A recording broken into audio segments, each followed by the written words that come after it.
live now from Fox, everyone. I'm your host, Mike Pace. Thanks again for joining us. We come back with some more breaking news that we are following for you about the mayor of New Orleans. We are learning that the New Orleans Mayor Latoya Cantrell indicted by federal grand jury following a lengthy corruption investigation. So here is what we know of this. Mayor Latoya Cantrell of New Orleans was charged today with going to criminal lengths to carry out a cover-up of a romantic relationship with a city police officer who had been assigned to protect her, prosecutors allege.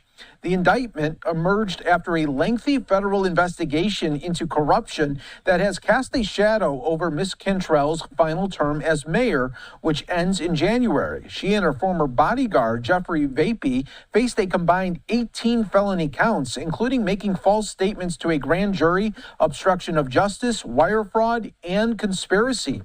The indictment reflects the prosecution of two public officials alleged to have engaged in a years-long continuing fraud scheme that used public money for personal ends by exploiting their power and their authority. That is coming from the acting U.S. Attorney for the Eastern District of Louisiana.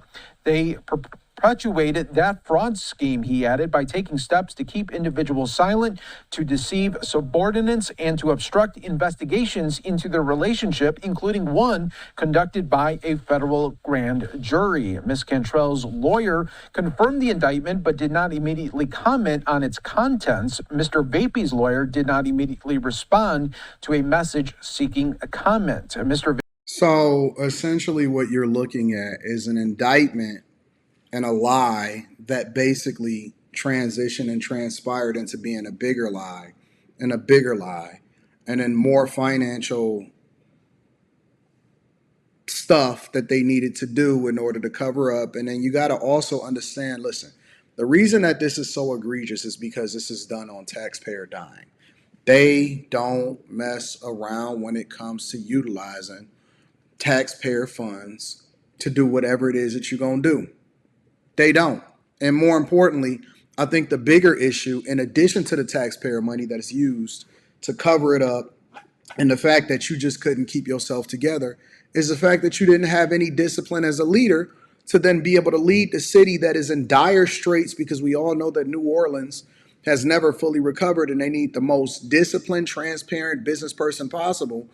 And they just couldn't keep themselves out of a consensual relationship because it wasn't anything that anybody didn't do. And then they used taxpayer money in order to cover it up.